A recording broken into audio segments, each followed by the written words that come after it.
see if he'd accept that form of ID when my producer, Mike, aka the grumpiest man in broadcasting, stomped into reception and greeted me with his usual glower.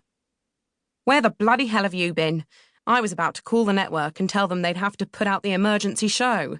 You're meant to be in the studio saying that kind of nonsense, not prancing around reception showing off to the help." "And a good morning to you too, Mike.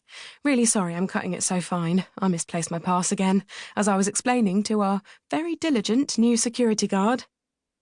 My attempt to ingratiate myself with Barry's replacement was met with stony silence, but he did at least move away from the doorway, so I could squeeze past his mountainous form and into the building. The on-air light outside the studio flashed, giving us a warning that we had only 3 minutes until I was due to broadcast. Mike's expression grew more thunderous, and I braced myself for the traditional round 2 of him making a snide comment about women and timekeeping. But thankfully, I was saved from my daily dose of sexism by the arrival of our newsreader. "Morning, Lucy.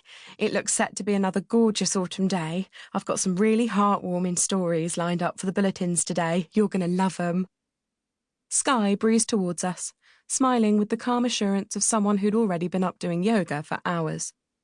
If she wasn't such a lovely person, it would be easy to resent her for being so ridiculously perfect. "Typical," muttered Mike under his breath, momentarily disarmed by Skye's general aura of zen. He rolled his eyes and clomped into the studio, still grumbling about the unreliability of the female sex. Skye winked at me and surreptitiously passed across a page of notes as we followed him in. "A few things I thought might interest you, Luce," she whispered. I looked down at the paper and saw she'd compiled a list of some extra talking points and quirky stories to help me fill the show, something which Mike was meant to do as a fundamental part of his job, but had never bothered with. The woman deserved a promotion. 4 hours is a long time to single-handedly fill with chat and make it sound effortless, especially when one is slightly fuzzy of head. I don't know what I'd do without her. I logged onto the computer and briefly scanned the day's music playlist before sending Skye a quick instant message so Mike wasn't privy to our exchange. "You're a star. I owe you a massive drink." "As long as it's one of those gorgeous smoothies of yours, you'll run," she pinged back with a spattering of thumbs up and smiley face emojis. "I'm off alcohol for the moment." The cheesy jingle announcing the start of the Lucy Fairweather breakfast show prevented me from inquiring further. As Skye launched enthusiastically into the headlines, Mike threw a packet of throat sweets at the side of my head and held up a bit of paper on which was scrawled, "Take these or you're going to sound as hungover as you look." The live microphone stopped me from answering him back, so I had to content myself with sending a dark glare in his direction. Hungover? How dare he? Of course I wasn't hungover.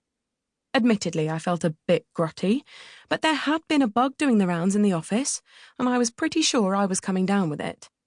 And I drank no more than anyone else at Barry's leaving do. Why shouldn't I let my hair down with everyone else? The breakfast show may be the slot that everyone would kill to get, but no one talks about the cost it can have on your social life. If I was fixated on getting my 8 hours before work, I'd be going to bed at 7 p.m. or earlier. Skye finished her bulletin with a cute story about a dog that had saved its owner from drowning, then handed over to me. I hastily swallowed my medicine as instructed and turned on my microphone. "Oi, oi, here's a shout-out to the early morning heroes." I started off with my customary greeting, although it maybe didn't have its usual pizzazz as my voice was admittedly rather more gravelly than normal. I was definitely succumbing to the lurgy. "It's 6:05 in the morning, and if you're awake and fully conscious, then you are winning at life. You're doing better than me, guys, that's for sure. Let's kick off with a big tune to start your Tuesday morning." I looked up and caught Skye shaking her head and pointing at the digital display on the wall. "Oops, your Wednesday morning. Just keeping you on your toes, folks.